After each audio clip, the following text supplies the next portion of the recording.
Welcome back to our channel. Friends, మనకైతే ఒక వార్త అయితే బాగా వైరల్ అవుతుంది. ఆ వార్త కూడా వేటీ న్యూస్‌లో వేరే వేరే న్యూస్ ఛానల్‌లో కూడా వస్తుంది. ఆ వార్త ఏందంటే, మన మైపల్ యాదవ్ గారు మీ అందరికీ తెలుసు. మన ఆర్ట్స్ కాలేజ్ వేదికగా చాలా సార్లు విద్యార్థుల తరపున తన మీడియా ఛానల్‌లో మాట్లాడుతూ ఉంటాడు. ఆయనే నిరుద్యోగ రక్షణ సమితి జాక్ చైర్మన్గా కూడా ఉన్నాడు. మైపాల్ యాదవ్ నిజామాబాద్కు వెళ్ళడం జరుగుతుంది. నిజామాబాద్లో ఒక మీటింగ్ పెట్టి ఆ మీటింగ్లో ఒక సంచలనమైన వాక్యాలు చేసిండు. అది ఆయన వరకు రియల్ అయితేనే మాట్లాడతాడు, లేకపోతే మాట్లాడాడు. ఎందుకంటే మైపాల్ యాదవ్ మాటల మీద కొద్ది వరకు స్పష్టత ఉంది. ఆయన మాటల మీద రియాలిటీ కూడా ఉంది. ఎందుకనంటే అలాంటి అవకతవకలు జరుగుతూనే మైపాల్ యాదవ్ అంటే అయినా మాట్లాడతాడు. ఇది అందరికీ తెలిసిన ఫ్యాక్టే. అప్పుడు డిఎస్సి వాయిదా పైన కూడా చాలా కవర్ చేసిండు. అదేవిధంగా గ్రూప్ 2 వాయిదా పైన కూడా బాగా కవర్ చేసిండు. ప్రతి క్షణం నిరుద్యోగుల పక్షాన తన వాయిస్ వినిపించే వ్యక్తులలో తాను కూడా ఒకడుగా మైపాల్ యాదవ్ గారు ఉన్నారు. ఈ మైపాల్ యాదవ్ గారు నిజామాబాద్లో వెళ్ళి ఒక ప్రెస్ మీట్ పెట్టి ఏం మాట్లాడిందంటే, ప్రభుత్వం మాట బ్యాక్లాగ్ పోస్టులు చాలా మిగిలిపోతున్న వాటిని అమ్ముకుంటుంది అని చెప్పేసి మాట్లాడుతున్నాడు. మరి బ్యాక్లాగ్ పోస్టులు అంటే ఇప్పుడు చాలా ఎగ్జామ్స్ జరిగినాయి, వివిధ రిక్రూట్మెంట్స్ నోటిఫికేషన్స్ జరిగినాయి. ఇప్పుడు వేరే వేరే వాటి పేరు ప్రస్తావించడం కూడా నాకు ఇష్టం లేదు. ఎందుకంటే నిజంగానే వాటిలో కూడా జరుగుతుందా అని చూసేవాళ్ళు భయపడతారని చెప్పేసి నేను ఆ నోటిఫికేషన్ల పేరు ప్రస్తావించట్లేదు. అయితే ఆయన ఏమంటున్నాడంటే, బ్యాక్లాగ్ పోస్టులు ఎక్కడెక్కడైతే ఉన్నాయో, ఏడైతే మిగిలిపోతున్నాయో వాటన్నిటిని కూడా తెర వెనకాల అమ్ముకునే ప్రయత్నం చేస్తున్నారు. లక్షల రూపాయలు పెట్టి అమ్ముకుంటున్నారు.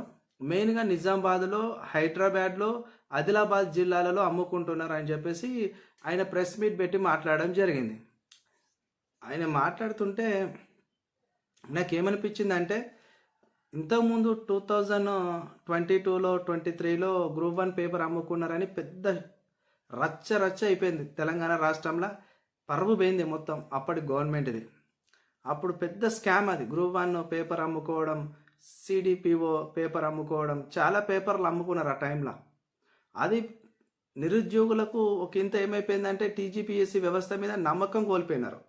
2002, 2003 ప్రాంతంలో చాలామంది ఏమనుకున్నారు, టీజీపీఎస్సీ ఎగ్జామ్స్ రాయొద్దు, ఇలాంటివి జరుగుతాయని అపనమ్మకం ఏర్పడి ఉండే.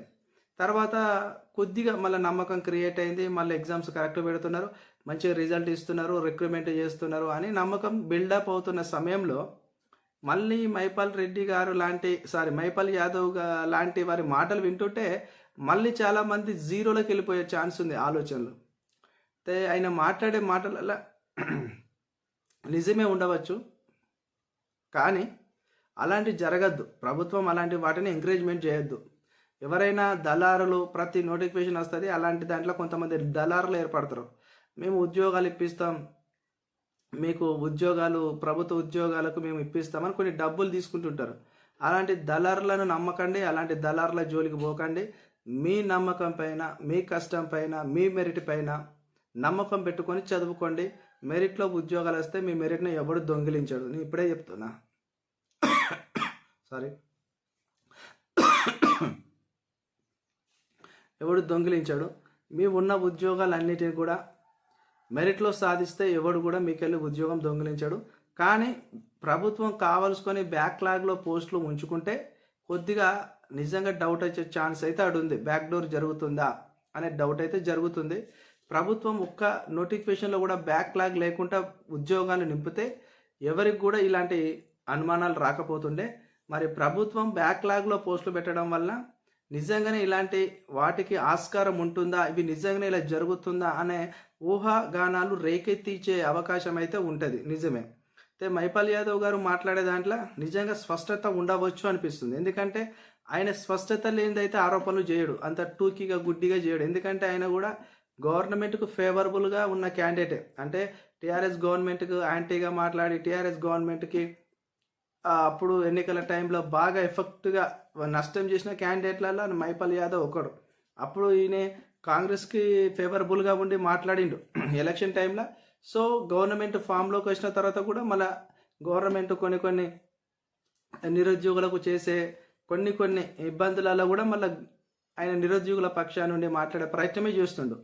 సో కాబట్టి ఆయన మాట్లాడిన మాటలు బట్టి చూస్తే ఈడ నిజామాబాదు, ఆదిలాబాదు, హైదరాబాద్లో బ్యాక్లాగ్ పోస్టులు లక్షల రూపాయలతో అమ్ముకుంటున్నారని చెప్పేసి మాట్లాడే మాటలు ఏవైతున్నాయో అవి కొద్ది వరకు నిజమేనా అనిపించే ఆలోచన రేకెత్తిస్తూ ఉన్నా కూడా అలాంటి ప్రయత్నాలు ప్రభుత్వం ఒకసారి చేసేవారిని కట్టడి చేయాలి. అలాంటి ప్రయత్నాలు చేసేవారిని ప్రభుత్వం గుర్తించి బొక్కలు వేయాలి. ఎందుకనంటే బ్యాక్లాగ్ పోస్టులతో డౌన్ మెరిట్ లిస్ట్ ఇవ్వాలి. అంతే తప్ప మళ్ళీ వాటిని అమ్ముకునే ప్రయత్నం దళారులకు ఏజెంట్లను సృష్టించి ఏజెంట్ల ద్వారా అమ్ముకునే ప్రయత్నాలు ఎక్కడ చేయకూడదు. అది మంచి పద్ధతి కాదు. తెలంగాణలో చాలా నిరుద్యోగ వ్యవస్థ ఉంది. చాలామంది చాలా రోజుల నుండి కష్టపడి చదివి ఉద్యోగాల కోసం ప్రిపేర్ అయ్యే వాళ్ళు ఉన్నారు. మరి బ్యాక్లాగ్ పోస్టులు మిగిలిపోయి ఉంటే వాళ్ళతోని మళ్ళీ డౌన్ మెరిట్ లిస్ట్ తీసి ఉద్యోగాలు ఇవ్వండి తప్ప ఎక్కడ కూడా బ్యాక్లాగ్ పోస్టులు దాచుకొని ఆ దాచుకున్న వాటిని అమ్ముకునే ప్రయత్నం అయితే చేయొద్దు. ఎందుకనంటే ఇది మంచి పద్ధతి కాదు.